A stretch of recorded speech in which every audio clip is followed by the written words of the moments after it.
जैसा कि प्यारे बच्चों आप सभी लोग जान रहे हो, हम लोग जो है यहाँ ट्रांजिस्टर के बारे में पढ़ाई कर रहे हैं। रियली ये चैप्टर बड़ा लंबा जटिल है और लंबा भी है और फुली थ्योरी है। आप ये भी देख रहे हो कि चैप्टर में अभी तक कहीं कोई एक सूत्र या कहीं कोई एक डेरिवेशन नहीं मिला, जबकि जो है 3/4 चैप्टर समाप्त हो गया है ना बेटा। तो जैसा कि स्नेहा ओझा हमारे बीच है, बता रही सर अभी और भी इसमें थ्योरेटिकल टॉपिक है, तो मैं भी जान रहा हूँ। देखिए, जैसे अगर जो है कोई दो परिपथ हो, एक परिपथ यहाँ हो और एक परिपथ यहाँ हो, दोनों परिपथों को एक दूसरे से कनेक्ट करना होता है और हम बीच में ट्रांजिस्टर चाचा को लगाएं, तो आप जानते हो कि जो दो परिपथ होते हैं उसमें दो दो टर्मिनल प्लस और माइनस या इनपुट आउटपुट होंगे और ट्रांजिस्टर में तीन तीन टर्मिनल होते हैं। तो अगर ट्रांजिस्टर को दो परिपथों के मध्य संबंधित करना हो, दो परिपथों के मध्य जोड़ना हो, तो दो इनपुट आउटपुट इधर के, दो इनपुट आउट इधर के, इस तरह से 4 टर्मिनल होंगे और ट्रांजिस्टर में 3 टर्मिनल होता है। 2 टर्मिनल होता तब भी सेट हो जाता है, उसका इनपुट इसका आउटपुट अटैच कर देते हैं। तो दो परिपथों के मध्य जब ट्रांजिस्टर को जोड़ना असुविधाजनक होने लगा, डिस्टर्ब होने लगा, तो साइंटिस्टों ने एक उपाय विक्रांता से पूछकर सेट किया कि दो परिपथों के मध्य ट्रांजिस्टर को जोड़ा जा सकता है। तो चूंकि ट्रांजिस्टर में 3 टर्मिनल हैं, तो ट्रांजिस्टर के किसी एक टर्मिनल को अर्थ से संबंधित कर दो और उसे दोनों परिपथ में उभयनिष्ठ कर दो, माने उस टर्मिनल को दोनों परिपथों से संबंधित कर दो। बाकी जो ट्रांजिस्टर के 2 शेष टर्मिनल बनते हैं उसको एक परिपथ से जोड़ दो इनपुट के रूप में और दूसरे परिपथ जोड़ दो आउटपुट के रूप में। और तब जो है ट्रांजिस्टर जब इस तरह से जोड़ा जाने लगा, तो ट्रांजिस्टर को हम किसी भी प्रकार के ट्रांजिस्टर को 3 प्रकार से संबंधित कर सकते हैं और वही तीनों प्रकार का विन्यास हम आपको बता रहे हैं। ट्रांजिस्टर का जब कोई उपयोग होगा तो तीनों विन्यास में से कोई एक विन्यास इस्तेमाल में आएगा। तो विक्रांता बेटा एक बार फिर से बताएं, क्या बोले हम कि जब दो परिपथों के मध्य ट्रांजिस्टर को जोड़ना रहता है तो ट्रांजिस्टर के किसी एक टर्मिनल, कई टर्मिनल होते हैं ट्रांजिस्टर में, कौन कौन, EBC, एमिटर बेस कलेक्टर, उत्सर्जक आधार संग्राहक। तो कभी उत्सर्जक को प्राथमिक परिपथ और द्वितीयक परिपथ में जोड़ देते हैं, माने दोनों परिपथ में कॉमन कर देते हैं किसी एक टर्मिनल को। कभी उत्सर्जक को कॉमन कर देते हैं, कभी आधार को कॉमन कर देते हैं और कभी संग्राहक को। शेष जो दोनों टर्मिनल बनते हैं उनको पहले और दूसरे परिपथ से जोड़ देते हैं। कैसे, थोड़ा सा समझो, ऐसे थोड़ा सा, जैसे अगर जो है, अभी मेरी बात आपको समझ में नहीं आई सर क्या कह रहे हैं, इसलिए अपनी बात को समझाने के लिए मैं आपके सामने एक ट्रांजिस्टर बनाने का प्रयास कर रहा हूं, अपनी बात को समझाने के लिए। ये बेटा ट्रांजिस्टर है, इस तरह से जो है ट्रांजिस्टर का आपने इसको पहचाना, क्या है ये ट्रांजिस्टर का आधार, ट्रांजिस्टर का आधार टर्मिनल है और ये ट्रांजिस्टर का जो है उत्सर्जक है ऐसे, और ये ट्रांजिस्टर का संग्राहक कलेक्टर है।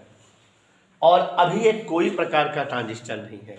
हम तीर का निशान सेट करेंगे तो ये PNP ट्रांजिस्टर भी हो सकता है, NPN, चाहे PNP बना ले चाहे NPN, कोई एक बना लेते हैं अनमोल बेटा, ऐसे तीर कर देते हैं तो उत्सर्जक से आधार की ओर, मतलब ये शुद्ध रूप से PNP ट्रांजिस्टर हो गया। ठीक है, अब आप देखो भाई, क्या नाम है आपका, अरसलान, एक टर्मिनल यहाँ है, एक टर्मिनल यहाँ है और एक ये। हमने बताया कि ट्रांजिस्टर में जब 3 टर्मिनल होते हैं तो हम जो है विक्रांता बेटा उसके किसी एक टर्मिनल को उभयनिष्ठ कर देते हैं दोनों परिपथों में और पृथ्वी से संबंधित कर देते हैं, इधर के लिए, और शेष दोनों टर्मिनलों को दोनों परिपथ के इनपुट और आउटपुट से जोड़ देते हैं। तो कुछ ऐसे नकुल जी देखिए, जैसे अगर हम, यहाँ ध्यान दीजिएगा, अगर हम ट्रांजिस्टर को पहले परिपथ के इनपुट को उत्सर्जक और आधार के मध्य जोड़ दें, पहले वाले परिपथ के इनपुट सिस्टम को उत्सर्जक और आधार के साथ, उत्सर्जक और आधार के साथ। ओके, पहले परिपथ के इनपुट को ट्रांजिस्टर के उत्सर्जक और आधार के साथ तथा दूसरे परिपथ के आउटपुट को संग्राहक और आधार के मध्य जोड़ते हैं। तो दोनों परिपथों के मध्य ये आधार कॉमन हो गया कि नहीं? Yes sir. और इस तरह से जो है हम दो परिपथों के मध्य ट्रांजिस्टर को जोड़ सकते हैं कि नहीं? और यह विन्यास, यह व्यवस्था दो परिपथों के मध्य ट्रांजिस्टर को जोड़ने की यह सिचुएशन, यह पोजीशन उभयनिष्ठ आधार विन्यास या उभयनिष्ठ आधार व्यवस्था कहलाती है। ठीक है, अंग्रेजी में कॉमन बेस कॉन्फ़िगरेशन। क्या? कॉमन बेस कॉन्फ़िगरेशन माने दो परिपथों के मध्य किसी ट्रांजिस्टर को जोड़ने की वह व्यवस्था जबकि जो है आधार दोनों परिपथों के मध्य उभयनिष्ठ हो। आधार जबकि दोनों परिपथों के मध्य उभयनिष्ठ हो तो यह व्यवस्था उभयनिष्ठ आधार विन्यास व्यवस्था कहलाती है। समझ में आ रही बात? तो जब जो है चूक, और ये सारा काम क्यों कर रहे हैं बेटा? क्योंकि इसमें 1 2 3 टर्मिनल है, इसीलिए ऐसा सेटअप कर रहे हैं। तो हमारे ट्रांजिस्टर में 3 प्रकार के टर्मिनल होने के कारण ट्रांजिस्टर को जब दो परिपथों के मध्य समायोजित किया जाता है तो किसी एक टर्मिनल को, ट्रांजिस्टर के किसी एक टर्मिनल को हम प्राथमिक और द्वितीयक दोनों परिपथ के मध्य उभयनिष्ठ कर लेते हैं और साथ ही साथ उसे भू संपर्कित भी कर देते हैं, पृथ्वी से भी जोड़ देते हैं। ये ऐसे, और ये जो फिगर आपके सामने बना है इसे आप कह सकते हो पीएनपी ट्रांजिस्टर उभयनिष्ठ आधार विन्यास। पीएनपी ट्रांजिस्टर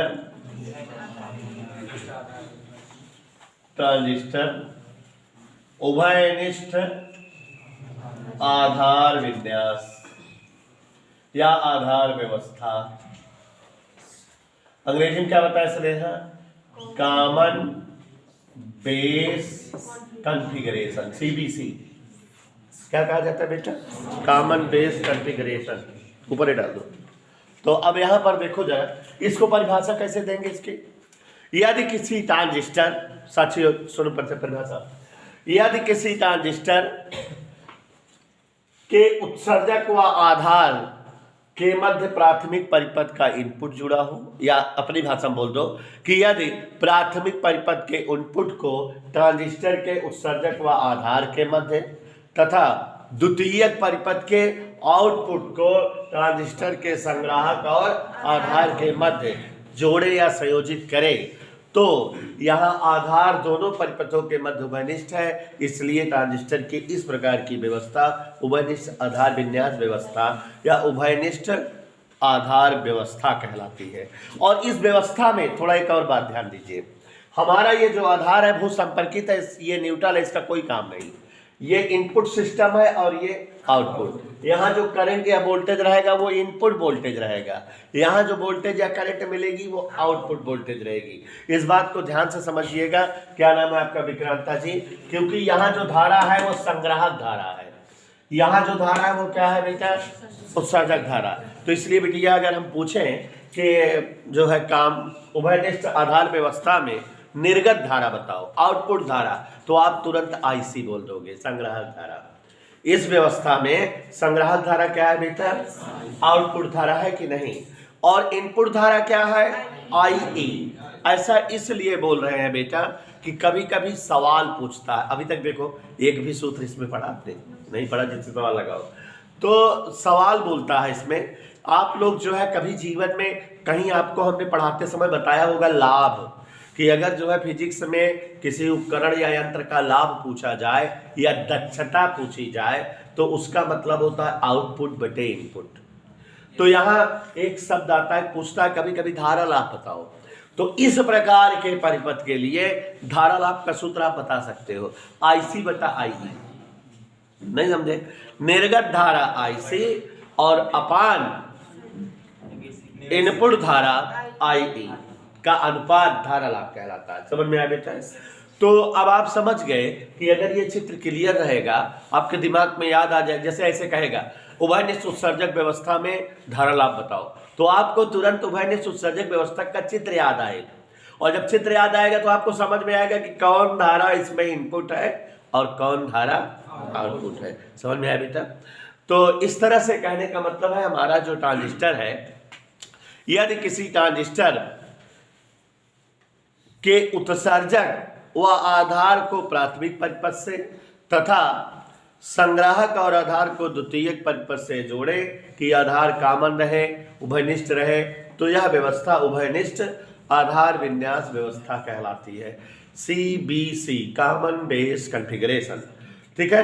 और यहाँ इनपुट धारा हमारी जो है निवेशी धारा उत्सर्जक धारा IC होती है और आउटपुट धारा निर्गत धारा संग्राहक धारा IC होती है। तो अब अगर कभी धारा लाभ पूछे तो संग्राहक धारा में अल्प परिवर्तन डेल्टा IC और उत्सर्जक धारा में अल्प परिवर्तन डेल्टा IE का अनुपात धारा लाभ कहलाता है। और इस दौरान हमारी आधार धारा या आधार वोल्टेज जो है स्थिर होना चाहिए, कंस्टेंट होना चाहिए, कॉमन होना चाहिए, दोनों में इसका कोई इफेक्ट नहीं होता। तो ये बेटा कौन सी व्यवस्था है, सभी लोग समझ गए? उभयनिष्ठ आधार व्यवस्था। तो ऐसे ही चूंकि ट्रांजिस्टर में 3 टर्मिनल होते हैं तो हम तीनों टर्मिनल में बारी बारी से एक एक चीज को जो है क्या कर सकते हैं, उभयनिष्ठ कर सकते हैं। जैसे एक और देखिए,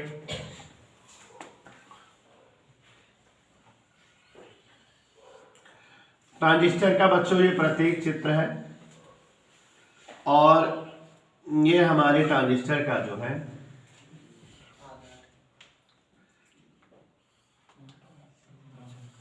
अब यहां पर देखो, ट्रांजिस्टर का आधार है,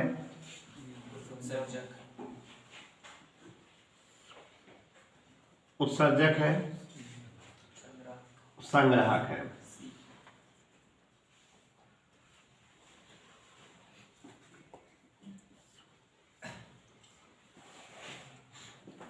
तो वरुण धवन चित्र देखो और परिभाषा बता सकते हो बेटा? यदि किसी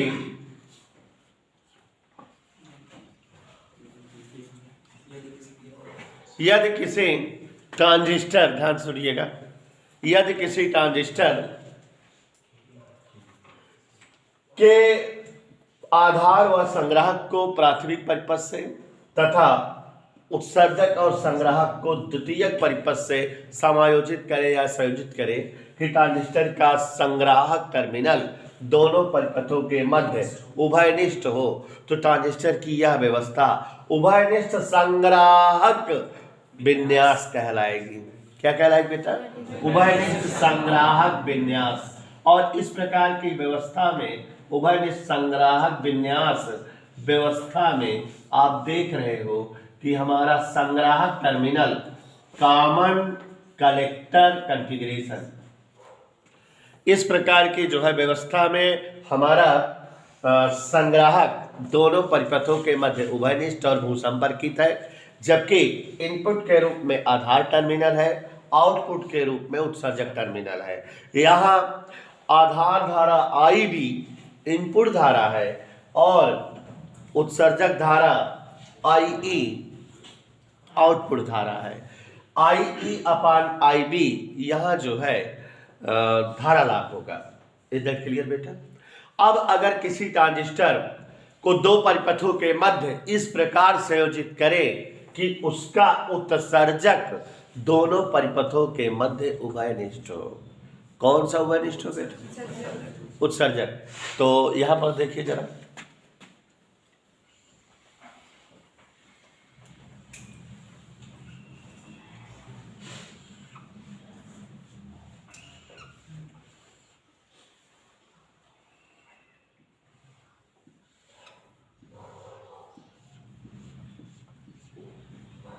यदि किसी ट्रांजिस्टर के आधार व उत्सर्जक के मध्य पहले परिपथ को या पहले परिपथ को ट्रांजिस्टर के उत्सर्जक व आधार के मध्य तथा दूसरे परिपथ को ट्रांजिस्टर के संग्राहक और उत्सर्जक के मध्य समायोजित करें कि ट्रांजिस्टर का उत्सर्जक टर्मिनल दोनों परिपथों में उभयनिष्ठ रहे। तो ट्रांजिस्टर के इस प्रकार की व्यवस्था को उभयनिष्ठ उत्सर्जक विन्यास कहते हैं।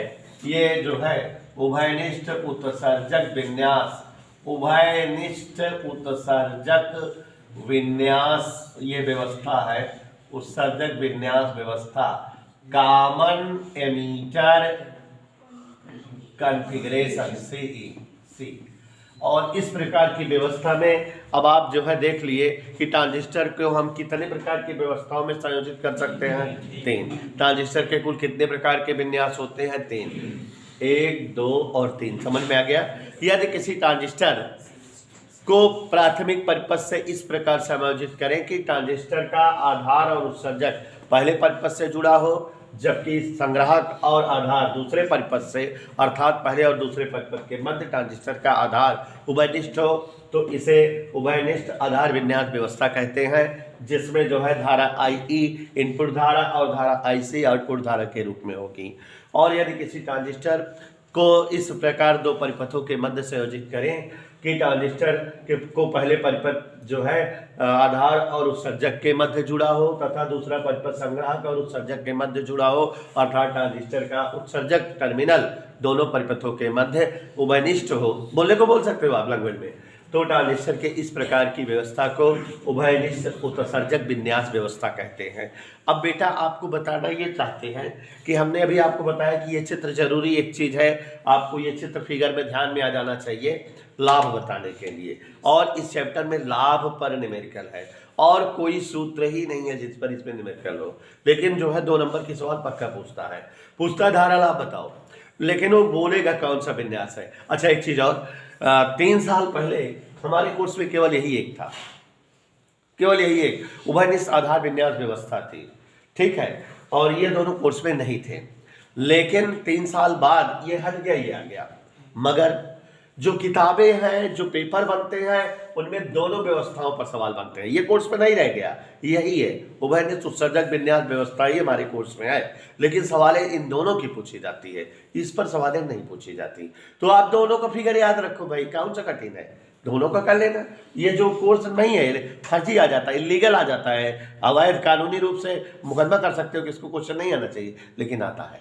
तो कौन सा कठिन है, बस IC/IE हमें IC/IB हो, बस इतने तो रहे। तो दिमाग में फिगर याद रहेगी तभी तो कर पाओगे बेटा।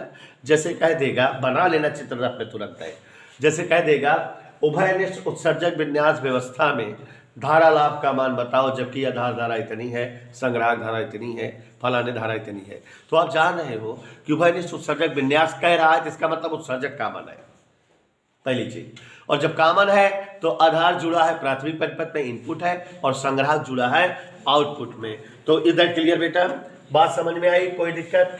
तो जहां कोई असुविधा हो बेटा हम बता दें, अगर असुविधा क्रिएट हो रही हो तो। समझ में आ गया। अब आपको जो है, जैसा कि हमने पुराने ज़माने में समझाया था कि एक चैप्टर इसके पहले हुआ करता था हम लोगों के कोर्स में, और अब वो कोर्स से हट गया है, जिसका नाम आपको एक दिन बताए थे तापायनिक वाल्व। एक दिन बताए थे थोड़ी सी थ्योरी कि एक जो है पागल साइंटिस्ट जो थे थॉमस अल्वा एडिसन, आपको थॉमस अल्वा एडिसन के बारे में बताए थे कि थॉमस अल्वा एडिसन बल्ब के आविष्कारक जो थे, उन्होंने जो है एक घटना खोजी थी, एडिसन प्रभाव या तापानिक उत्सर्जन, कि अगर किसी धातु की प्लेट को उष्मा दिया जाता रहे तो कुछ देर बाद उससे इलेक्ट्रॉन उत्सर्जित होने लगते हैं, और ये घटना तापानिक उत्सर्जन और निकलने वाले इलेक्ट्रॉन तापायन कहलाते हैं। इसी आधार पे उन्होंने डायोड वाल्व जो है, उनके इसी सिद्धांत पर डायोड वाल्व बना था, फ्लेमिंग वगैरह बनाए थे, और ऐसे ही ट्रायोड वाल्व था। तो डायोड वाल्व में हमने आपको एक्सप्लेन किया था, एक बात समझाया था, अगर याद करो, कि डायोड वाल्व की 2 विशेषता, कहते बेटा डायोड वाल्व की 2 विशेषता है। पहली कि ये 2 इलेक्ट्रोड वाला उपकरण होता है, डाई इलेक्ट्रोड वाल्व। क्योंकि इसमें 2 इलेक्ट्रोड होते हैं इसलिए इसे डायोड कहा जाता है, और धारा इसमें हमेशा एक ही दिशा में बहती है, इसलिए इसे वाल्व कहा जाता है कि एक कंडीशन एक दिशा में धारा बहती है। तो डायोड वाल्व मतलब एक ऐसा संयंत्र जो दो इलेक्ट्रोड वाला हो और जिसमें धारा का प्रवाह सदैव एक ही दिशा में हो। एक इलेक्ट्रोड को एनोड, दूसरे इलेक्ट्रोड को कैथोड, दो इलेक्ट्रोड हो और धारा एक ही दिशा में बहती हो। और आपको बताया कि इस चैप्टर में डायोड वाल्व की तरह व्यवहार करने वाला उपकरण पीएन संधि डायोड मिला था। पीएन संधि डायोड को डायोड क्यों कहा गया? क्योंकि डायोड वाल्व के सारे गुण उसमें थे। चूंकि पीएन संधि डायोड में भी दो इलेक्ट्रोड होते हैं, पी टाइप अर्धचालक, एन टाइप अर्धचालक, एक धनोद का काम करता है, एक ऋणोद का, तो डायोड हो गया। और इसमें भी धारा हमेशा एक ही कंडीशन बहती है, कब? जब ये अग्र अवनति पर हो। जब पीएन चाचा जो है पीएन संधि अग्र अवनति पर हो तभी तो उसमें धारा बहती है, पश्च अवनति में धारा नहीं बहती। तो जो काम डायोड वाल्व करता है उसमें डायोड वाल्व की खासियत क्या बताया बेटा ने? कि पहली चीज तो इसमें दो इलेक्ट्रोड होंगे, दूसरा धारा हमेशा एक ही दिशा में बहती है, तो इसलिए उसे डायोड कहा जाता है, डायोड वाल्व।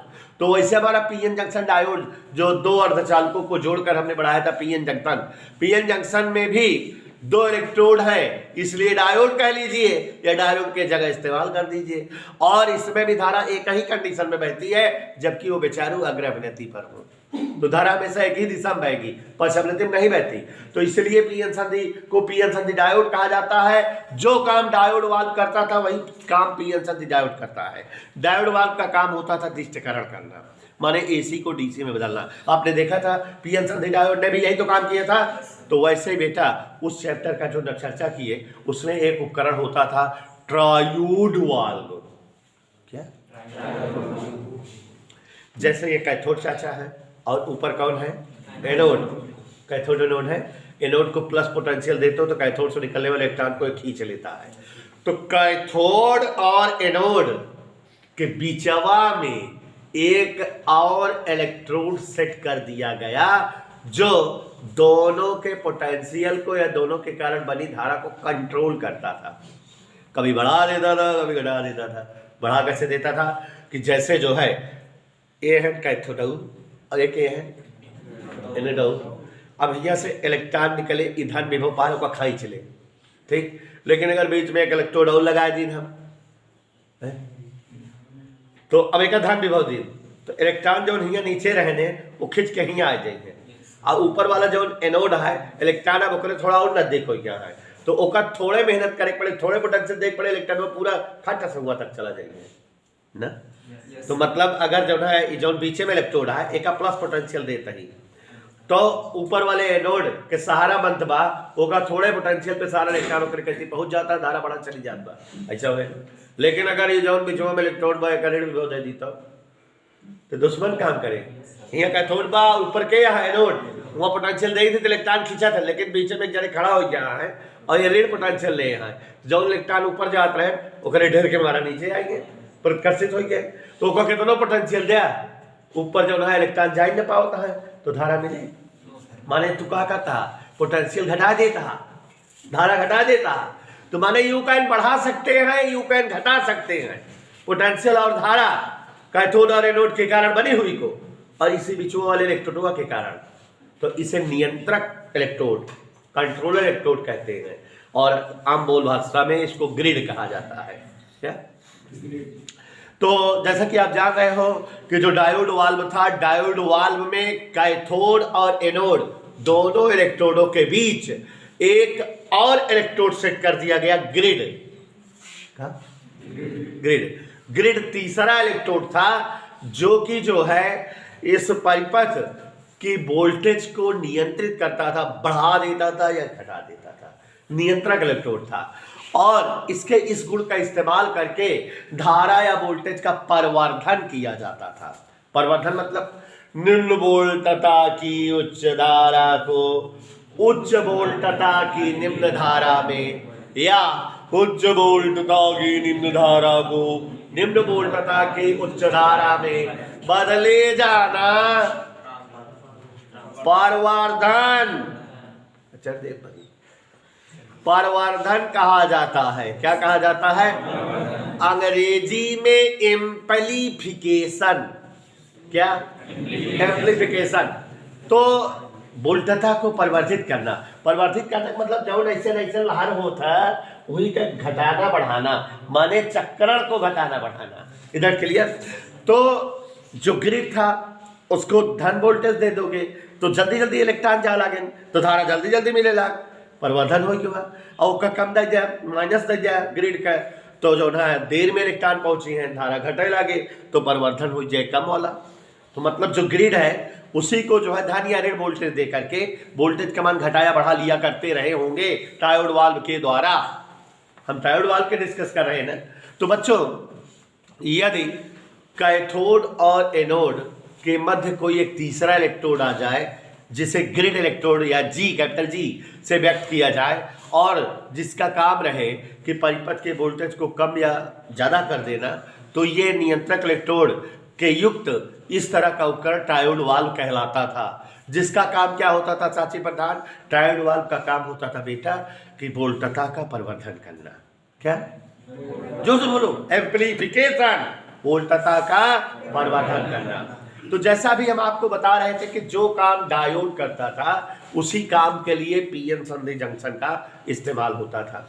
उसी तरह से जो काम ट्रायोड चाचा करते थे, एम्प्लीफिकेशन, उसी काम के लिए हम ट्रांजिस्टर को इस्तेमाल करते हैं। हमारे ट्रांजिस्टरवा में भी तो 3 इलेक्ट्रोड होते हैं, ई बी सी, है ना। तो ट्रांजिस्टर में 3 इलेक्ट्रोड होते हैं, इसलिए ट्रांजिस्टर को हम ट्रायोड वाल्व की तरह इस्तेमाल करते हैं, माने वोल्टता प्रवर्धन के लिए प्रयोग करते हैं। तो इस बात को तो समझ गए हो।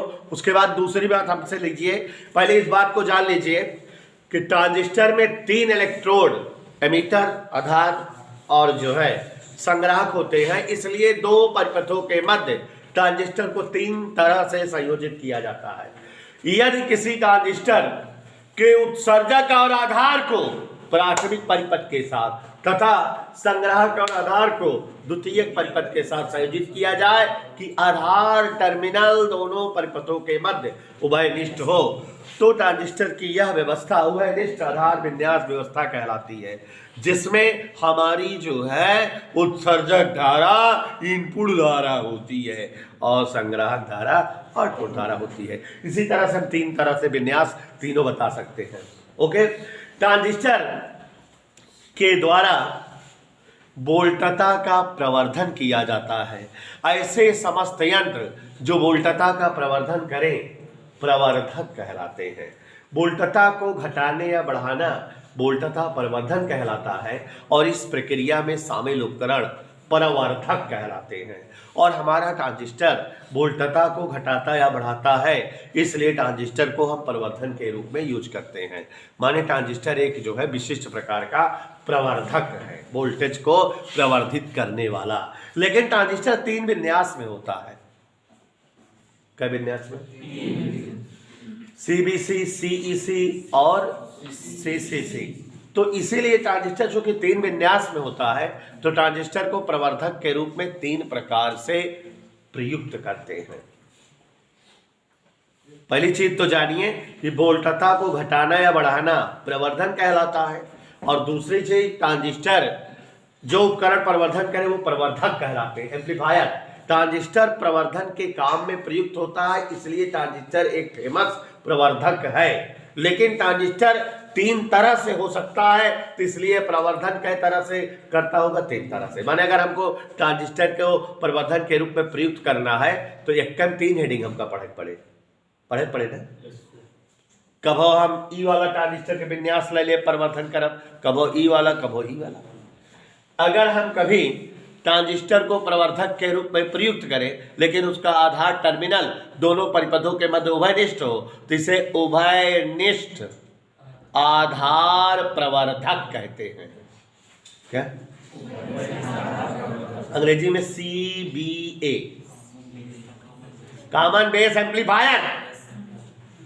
CBA, उभयनिष्ठ आधार प्रवर्धक। जब कभी ट्रांजिस्टर को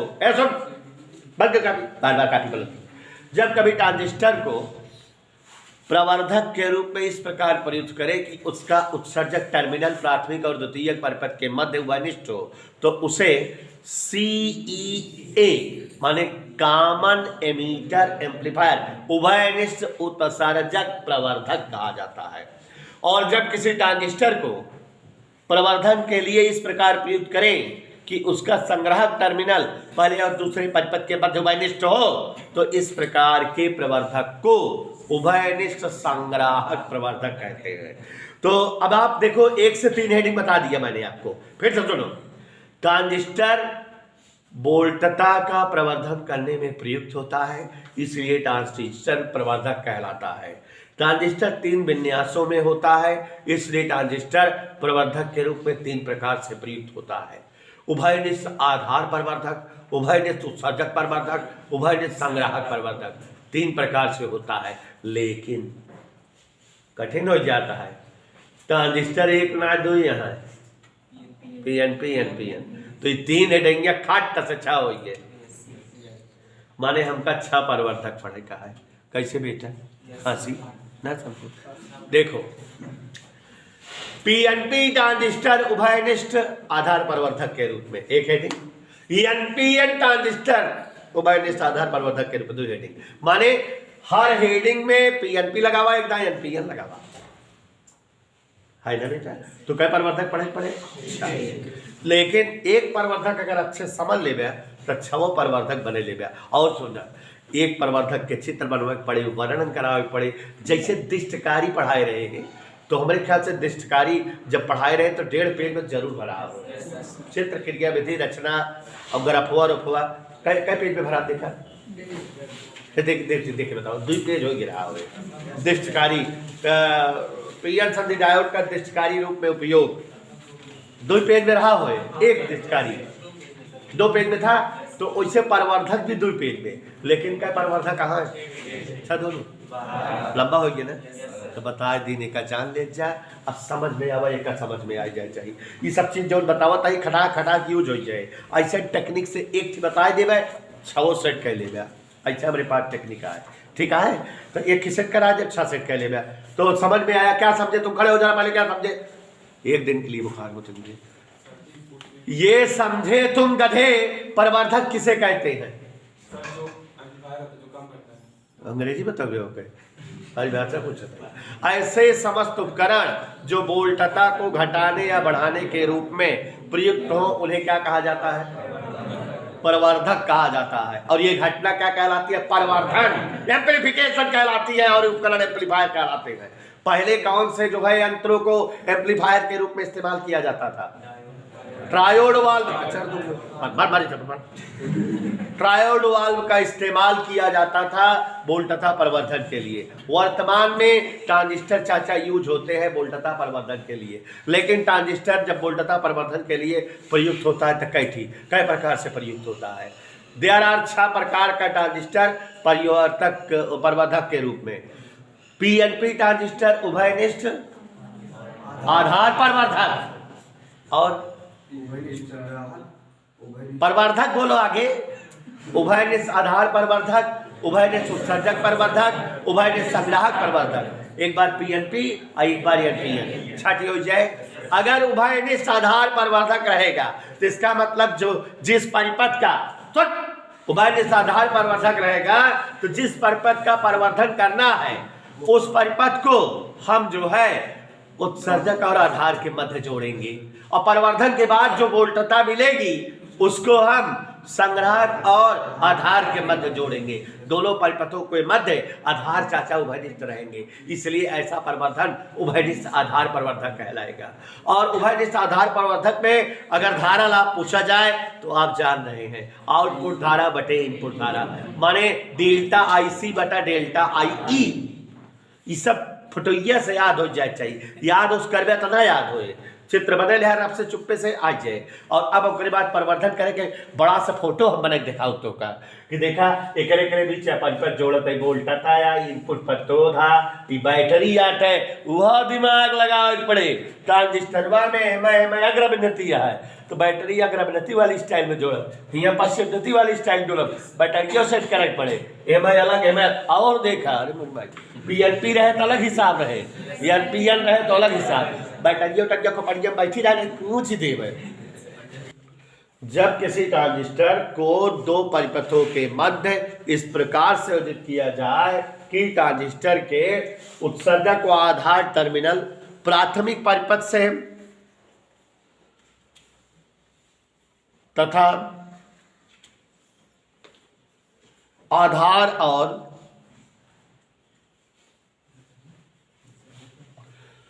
संग्राहक टर्मिनल को आधार और संग्राहक टर्मिनल को द्वितीयक परिपथ से जोड़ दिया जाए। इस प्रकार ट्रांजिस्टर का आधार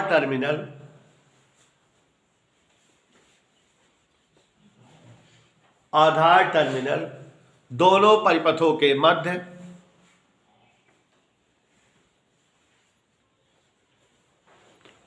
उभयनिष्ठ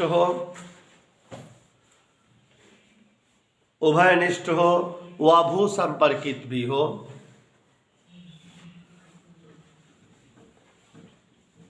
भू संपर्कित भी हो तो ट्रांजिस्टर की यह व्यवस्था भू संपर्कित भी हो तो ट्रांजिस्टर की यह व्यवस्था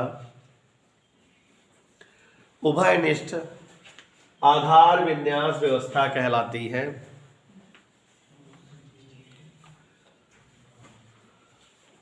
इस व्यवस्था में संग्राहक धारा IC निर्गत धारा बनती है, जबकि उत्सर्जक धारा IE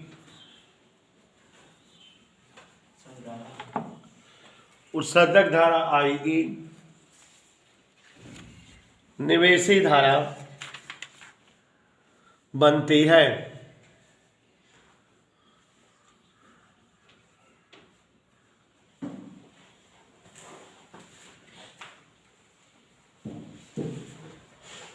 हेडिंग डाल दीजिए प्रवर्धन। अब आप जगह छोड़ दीजिएगा बच्चों, जैसे इसका लिखाए हैं वैसे इसका दोनों का लिख लीजिएगा। इतना लिख लोगे कि नहीं बेटा? बोलो हाँ सर, लिख लेंगे। तो उतना जगह छोड़ देना अंदाज के। हेडिंग डालो प्रवर्धन के रूप, प्रवर्धन है केवल। हेडिंग डालो प्रवर्धन लिखो। किसी दुर्बल प्रत्यावर्ती संकेत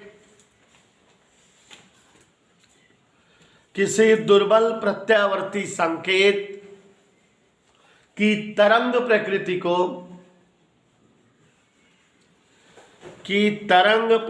को बिना बदले, माने ऐसी है तो ऐसे रहा है, तरंग प्रकृति को बिना बदले उसकी क्षमता बढ़ा देने की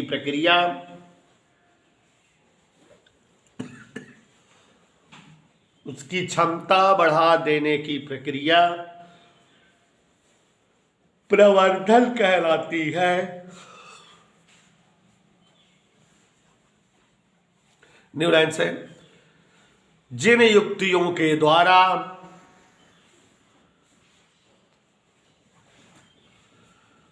प्रवर्धन किया जाता है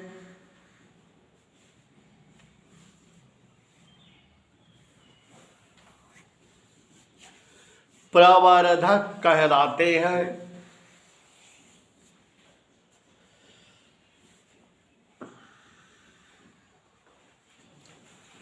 ट्रांजिस्टर का उपयोग प्रवर्धक के रूप में होता है।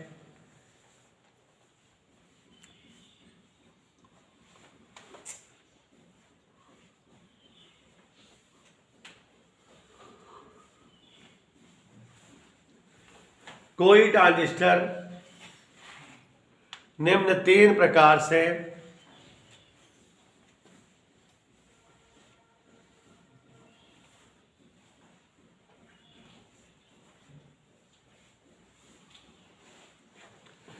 प्रवर्धक के रूप में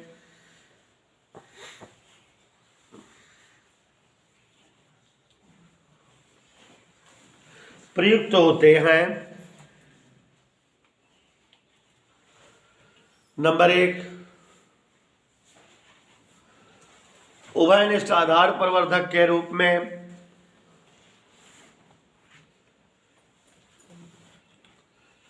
नंबर 2, उभयनिष्ठ उत्सर्जक प्रवर्धक के रूप में। नंबर 3, उभयनिष्ठ संग्राहक प्रवर्धक के रूप में।